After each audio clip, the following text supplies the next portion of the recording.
और मुझे पूरा भरोसा है जालौर क्या पीछे रहेगा क्या? दोनों हाथ आप बताओ, पीछे रहोगे क्या? आपको रिकॉर्ड बनाने का मौका है। विश्व के सबसे प्रभावशाली नेता तो माननीय नरेंद्र मोदी जी हैं, लेकिन अगर गरीबों का कोई मसीहा है, माताओं बहनों के उज्जवल भविष्य की जो कोई गारंटी है, बुजुर्गों का जो सम्मान है, मेरे नौजवानों के रोजगार के द्वार को खोलने की जो गारंटी है, वो कौन है? तो उनका नाम है, देश के प्रधानमंत्री तो हैं, लेकिन वो प्रधान सेवक अपने को कहते हैं। वह हमारे अभिभावक हैं, हमारे संरक्षक हैं, हमारे गार्जियन हैं, हमारे परिवार के मुखिया हैं। ऐसे माननीय नरेंद्र मोदी जी को तीसरी बार प्रधानमंत्री बनाना है कि नहीं बनाना? दोनों लोग, सब लोग अपने दोनों हाथ में बताओ, तीसरी बार प्रधानमंत्री बनाना है कि नहीं बनाना? तीसरी बार प्रधानमंत्री बनाने के लिए क्या करना है? आपको आने वाली 20 तारीख को अपने मतदान केंद्र पर कमल का बटन दबाना है। कमल का बटन आपने दबाया, आपने कभी सोचा था? बुंदेलखंड की तस्वीर भी बदल गई, तकदीर भी बदल गई। बताओ, तस्वीर और तकदीर बदली है कि नहीं बदली है? हर घर तक नल से जल पहुंचाने का काम भी चल रहा है और हर खेत तक सिंचाई का पानी पहुंचाए बगैर दम नहीं लेंगे, ये आपको गारंटी देकर के जा रहे हैं माननीय मोदी जी की ओर से। 2024 का यह लोकसभा चुनाव, जिस पर एक तरफ गरीबों के दुश्मन हैं, किसानों के दुश्मन हैं, महिलाओं के दुश्मन हैं, नौजवानों के दुश्मन हैं, हमारे यहाँ बड़े बुजुर्गों के जो बुजुर्ग हैं उनके भी दुश्मन हैं। उनका चरित्र आप ध्यान रखना। जब कांग्रेस की देश में सरकार थी, समाजवादी पार्टी की उत्तर प्रदेश में सरकार थी, बुंदेलखंड के विकास की खबरें अखबार में बहुत छपती थी, टीवी में बहुत देखने को मिलता था, लेकिन यह विकास कब दिखाई पड़ा? जब आपने कमल का बटन दबाया तो बुंदेलखंड एक्सप्रेस में बुंदेलखंड की धरती से निकल करके गया। जब आपने कमल का बटन दबाया, डिफेंस कॉरिडोर का हिस्सा बन गया बुंदेलखंड। जब आपने कमल का बटन दबाया तो आज यहां पर ऐसी अथॉरिटी बनने जा रही है। बुंदेलखंड के लोग अभी तक कोई दिल्ली, कोई मुंबई, कोई कलकत्ता, कोई कहीं अपनी रोजी रोटी तलाशने के लिए जाता था। आज भारतीय जनता पार्टी की आपने डबल इंजन की सरकार बनाई, कमल खिलाया। आप विश्वास रखना, आने वाले 5 साल के अंदर दुनिया के बड़े बड़े लोग आपके बुंदेलखंड में रोजगार तलाशने के लिए आएंगे। ऐसा बुंदेलखंड बनाएंगे, ऐसा बुंदेलखंड को चमकाएंगे। 2024 का यह लोकसभा चुनाव मेरे मित्रों बहुत ऐतिहासिक चुनाव। प्रधानमंत्री मोदी जी के नेतृत्व में जहां गरीबों की भलाई के लिए अनेक काम हुए हैं, जिसका वर्णन हमारे पूर्व वक्ताओं ने भी किया है, मैं उसको दोहराना नहीं चाहता। लेकिन अगर आपने कमल का बटन न दबाया होता तो हम गरीबों को प्रधानमंत्री आवास नहीं दे पाए होते। अगर आप कमल का बटन न दबाए होते तो रामलला का भव्य मंदिर हम बनता हुआ अपनी आंखों से नहीं देख पाते। अगर आपने कमल का बटन न दबाया होता तो जम्मू कश्मीर से 370 नहीं हट सकती थी। अगर आपने कमल का बटन न दबाया होता तो 11वें नंबर की अर्थव्यवस्था 5वें नंबर की अर्थव्यवस्था नहीं होती। अगर आपने कमल का बटन न दबाया होता तो जो मेरे किसान हैं, जिनको 2-2 हजार की 3 किस्त के रूप में प्रधानमंत्री किसान सम्मान निधि दी जा रही है, वो सम्मान निधि हम नहीं दे पाते। अगर आपने कमल का बटन न दबाया होता, मोदी जी को पीएम न बनाया होता, तो आयुष्मान भारत योजना, जिसके आधार पर जो गरीब है उसको 5 लाख रुपए तक का इलाज कराने की सुविधा दी जाती है, ये सुविधा हम आपको नहीं दे पाते। मैं आप सब लोगों से यहां पर ये कहना चाहता हूं, 2014 में जब उत्तर प्रदेश में समाजवादी पार्टी की सरकार थी, याद है आप लोगों को? आपने 73 सांसद जिताए थे, जिसमें भानु वर्मा जी को भी आपने यहां से विजयी बना करके भेजा था। 2019 में तो भेजा था, याद है कि नहीं याद है? जब सपा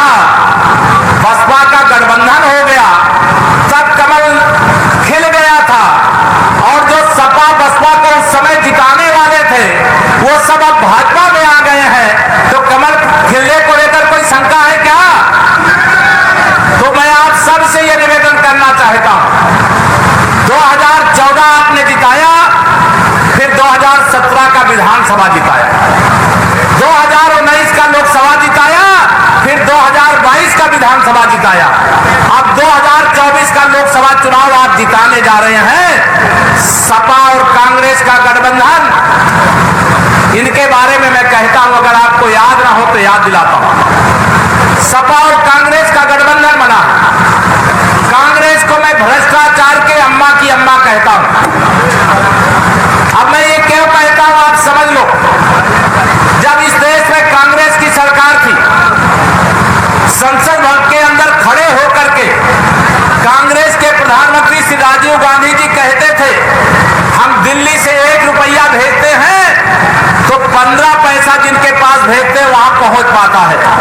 लेकिन जब एक गरीब मां बाप का बेटा देश का प्रधानमंत्री बना, जिनका बैंक का अकाउंट भी नहीं था, उनका बैंक में खाता खुलवाया और 10 साल में 34 लाख करोड़ रुपया भेजा और पूरा 34 लाख करोड़ रुपया आप सबके खाते में पहुंचा, अलग अलग योजना का पहुंचा। अगर ये बेईमानों की सरकार होती तो आप सबको 5 लाख करोड़ मिलता, लेकिन इन बेईमानों को 29 लाख करोड़ का घोटाला करने का मौका मिल जाता। हम भ्रष्टाचार मुक्त भारत बनाने के लिए आपका समर्थन चाहते, बताइए दोगे कि नहीं दोगे? देखो कुछ लोग हाथ उठाओगे तो मैं मोदी जी को क्या जाके बताऊंगा कि यहाँ तो आधे लोग हाथ उठा रहे थे, सब लोग हाथ उठा के बताइए, भ्रष्टाचार मुक्त भारत बनाने के लिए मोदी जी को तीसरी बार प्रधानमंत्री बनाएंगे। गरीबों को प्रधानमंत्री गरीब कल्याण अन्न योजना का राशन 5 साल फ्री में जैसे मिल रहा है ऐसा मिलता रहे, इसके लिए तीसरी बार मोदी जी को प्रधानमंत्री बनाएंगे। हमारा देश आज 5वें नंबर की अर्थव्यवस्था है, तीसरे नंबर की अर्थव्यवस्था बनाने के लिए तीसरी बार मोदी जी को प्रधानमंत्री बनाएंगे। अभी हमारे बहुत सारे गरीब ऐसे हैं, कुछ लोगों को प्रधानमंत्री आवास मिला होगा, अभी बहुत सारे ऐसे होंगे जिनको प्रधानमंत्री आवास की जरूरत है। बताओ कुछ लोग बची है कि नहीं बची है?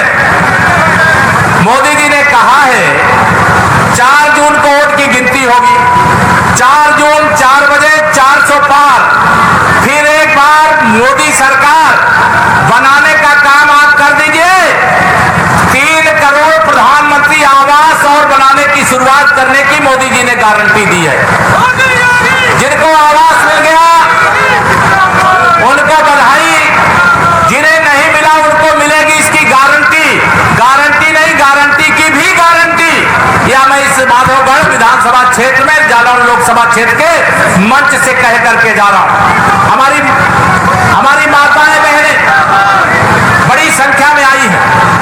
माताओं बहनों ध्यान रखो, माननीय नरेंद्र मोदी जी के नेतृत्व में देश में सरकार बनी, जब से मोदी जी प्रधानमंत्री बने महिलाओं को सक्षम बनाने का, सशक्त बनाने का काम लगातार हो रहा है। समूह के माध्यम से 3 करोड़ दीदियों को लखपति दीदी बनाने का काम चल रहा है। 3 करोड़ दीदियों को हम 1 करोड़ दीदियों को बना चुके हैं लखपति दीदी।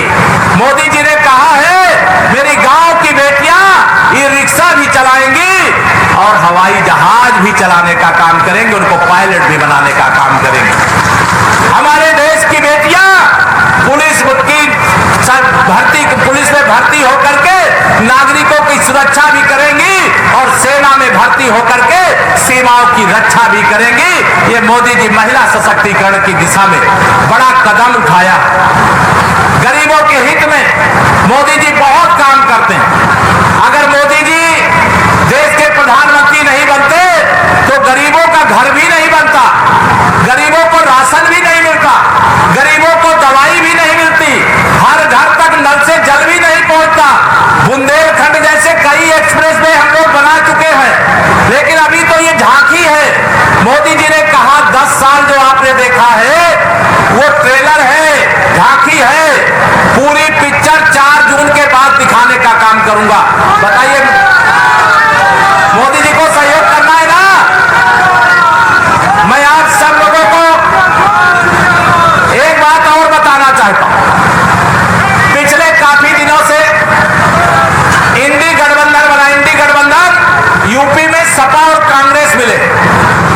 सपा कांग्रेस के लोग 2017 में भी मिले थे कि भारतीय जनता पार्टी की सरकार बनने से रोक लेंगे। आप सब जानते हो 2016 में माननीय प्रधानमंत्री नरेंद्र मोदी जी और राष्ट्रीय नेतृत्व ने मुझे यूपी बीजेपी का अध्यक्ष बनाया। आप सब ने आशीर्वाद दिया और उत्तर प्रदेश के इतिहास की सबसे बड़ी विजय 325 विधायक जिताने का काम किया। और जब से भारतीय जनता पार्टी की सरकार बनी, बताओ, जब से सरकार बनी, जब मैं आता था चुनाव के लिए आप सबके बीच में, तो मैंने एक वादा किया था कि अगर भाजपा की सरकार बनेगी तो गुंडागर्दी नहीं रहेगी, अमन चैन का शासन होगा, जेल के अंदर अपराधी और माफिया होंगे, इतना सख्त प्रशासन होगा। बताइए, गुंडागर्दी कोई कर रहा है क्या? दोनों हाथ में बताइए, कोई कर रहा है क्या? जब सपा की सरकार थी तो सपाइयों का नारा, सपा वालों का क्या नारा रहता था? जब सपा की सरकार थी तो सपाइयों का नारा, खाली प्लाट हमारा। बताओ, कब्जा करते थे कि नहीं कब्जा करते थे? करते थे कि नहीं करते थे? सपा सरकार के समय जिस गाड़ी में सपा का झंडा, उस गाड़ी में बैठा गुंडा। बताइए, रहता था कि नहीं रहता था? बताइए, सही बोल रहा हूं, गलत बोल रहा हूं? आज समाजवादी पार्टी वाले, एक परिवार वाले बड़े शरीफ बन करके कि हम पीडीए बना रहे। अरे पीडीए बनाने की जब तुम्हारी हैसियत थी तब तो तुमने पीडीए बनाया नहीं। जब समाजवादी पार्टी के टिकट पर कोई जीत सकता था तो आप टिकट देते नहीं थे। तब तो आप गुंडों अपराधियों को टिकट देते थे, माफियाओं को टिकट देते थे, राजनीति का अपराधीकरण करते थे, अपराधियों का राजनीतिकरण करते थे। जब सत्ता से चले गए, अब वापस कभी आने वाले नहीं हो, तब पीडीए की बात करते हो। तुम्हारा पीडीए परिवार डेवलपमेंट अथॉरिटी है, एक परिवार से 5 लोग, ध्यान रखना। श्री अखिलेश यादव जी आज जहां से लड़ रहे हैं कन्नौज से, वहां मतदान हो रहा है और मैं आपको अग्रिम रूप से बता रहा हूं, श्री अखिलेश यादव जी कन्नौज से चुनाव हारने जा रहे हैं। 20 तारीख को जब आपके यहां वोट पड़ेगा, उसी समय रायबरेली में भी वोट पड़ेगा। उनके साथी और कांग्रेस के नेता श्री राहुल गांधी जी, वह भी रायबरेली से चुनाव हारने जा रहे हैं। ये सब कह रहे हैं कि मोदी जी को देश का प्रधानमंत्री तीसरी बार नहीं बनने देंगे। भैया, क्यों नहीं बनने देंगे? क्योंकि वह एक चाय बेचने वाले का बेटा है, इसे नहीं बनने देंगे। कि वो ओबीसी वर्ग से आते हैं, इसलिए नहीं बनने देंगे। वह सरकार में आने के बाद गरीबों की भलाई के लिए काम करते हैं, इसलिए नहीं बनने देंगे। वह रामलला का भव्य मंदिर भी बनाते हैं, गरीबों को आवास भी बनाते हैं, इसलिए नहीं बनने देंगे। वो तुम्हें बेईमानी करने से रोक रहे हैं, जो पहले बेईमानी किया है उसकी जांच करके सजा दिलवाने का काम कर रहे हैं, इसलिए नहीं बनने देंगे। इनसे सवाल पूछो तो इनके पास कोई जवाब नहीं है। ये केवल कहते हैं मोदी जी को देश का प्रधानमंत्री नहीं बनने देंगे। मैं कहना चाहता हूं इस जालौन लोकसभा के माधवगढ़ क्षेत्र से कि श्री राहुल गांधी जी, श्री अखिलेश यादव जी 4 जून को आप दोनों दोस्त, एक लंदन जाएगा, एक इटली जाएगा। आप ध्यान रखना मैं जो बता रहा हूं, क्योंकि 4 जून को आप सबके आशीर्वाद से देश में जो माहौल है, 2014 में मोदी जी को प्रधानमंत्री बनाने के लिए देश में लहर चल रही थी, 2019 में आंधी चल रही थी, लेकिन 2024 में मोदी जी के नाम का तूफान चल रहा है, कमल के फूल का तूफान चल रहा है, आंधी चल रही है। बताइए, सही है कि गलत है? बताइए, सही है कि गलत है? अब मेरी एक बात सुनिए, मोदी जी ने कहा है कि मेरी ओर से जाके सबको प्रणाम कह देना। मैं मोदी जी का प्रणाम आप सबके बीच में भेज रहा हूं, आप सबको प्रणाम कर रहा हूं। और उन्होंने कुछ काम बताया है। उन्होंने कहा जब मैंने कुछ भी कहा है तो मैंने किया है, अब मेरी ओर से जाके वहां लोगों से कह देना। मैंने कहा क्या कहना है? उन्होंने कहा जम्मू कश्मीर से 370 हटाया गया कि नहीं हटाया गया? धारा 370 हटी कि नहीं हटी? दोनों हाथ में बताओ, हटी कि नहीं हटी? अब आप सबको काम करना है। आप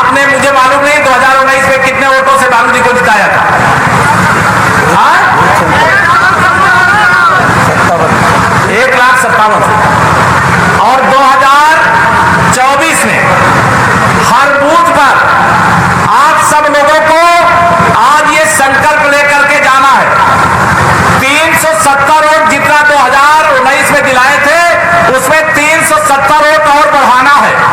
जो लोग 370 वोट और बढ़ा सकते हैं, जरा हाथ उठा के बताइए मुझे। सब लोग बढ़ा सकते हो? तब तो मैं आज यहां ये ऐलान कर सकता हूं कि जो विपक्षी गठबंधन का प्रत्याशी हो, चाहे बसपा वाला प्रत्याशी हो, उसकी जमानत कोई बचा नहीं सकता। उन्हें जमानत जब्त करा करके यहां से जाना पड़ेगा। या 2024 के लोकसभा चुनाव को यह मानना, ये देश को, प्रदेश को, जालौन को 5 साल आगे नहीं ले जाएगा, ये 100 साल आगे लेकर के जाएगा। जो गरीब आदमी है वो अभी अमीर बनेगा, जो बेरोजगार है उसको रोजगार का भरमार लगेगा, जिस खेत तक सिंचाई का पानी नहीं पहुंचा वहां पानी पहुंचेगा, और 70 साल के हर बुजुर्ग को 5 लाख रुपए तक का इलाज कराने की सुविधा देने का ऐलान मोदी जी ने किया है। मैं आप सब लोगों को इतना निवेदन करना चाहता हूं। आज जब मैं यहां आया हूं, मैं जानता हूं यहां पर आने से पहले कई बातें ऐसी प्रदेश में हो रही हैं। जैसे अगर मैं उत्तर प्रदेश के पूर्व मुख्यमंत्री बाबूजी कल्याण सिंह जी की बात करूं, जब वह मुख्यमंत्री थे, 6 दिसंबर 92 को अयोध्या में खड़ा कलंकित ढांचा रहा था। याद है कि नहीं याद है आप लोगों को?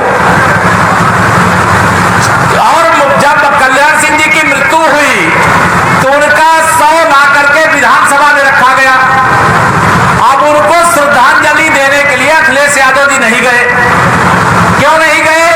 उनको लग रहा था कि उनका वोट बैंक नाराज ना हो जाए। लेकिन एक माफिया मुख्तार अंसारी मर गया, उसको श्रद्धांजलि देने के लिए उसकी कब्र पर 500 किलोमीटर चल करके कहां गए? गाजीपुर गए। मैं आप सबसे पूछना चाहता हूं, क्या बाबूजी कल्याण सिंह जी अपराधी थे क्या कोई? उन्होंने रामलला के मंदिर निर्माण का रास्ता साफ किया था। आप वोट बैंक की राजनीति करने के लिए पूर्व मुख्यमंत्री को श्रद्धांजलि देने नहीं गए, लेकिन माफिया मुख्तार अंसारी को श्रद्धांजलि देने के लिए गए। रामलला का मंदिर का प्राण प्रतिष्ठा समारोह, उसका आपको निमंत्रण दिया गया, आप निमंत्रण ठुकरा दिए। और मैं आप सबसे अपील करता हूं, जिन लोगों ने रामलला का निमंत्रण ठुकराया और राम भक्तों पर गोली भी चलवाया, उनको ठुकराने का समय आ गया है। सदा सदा के लिए ठुकराने का समय आ गया।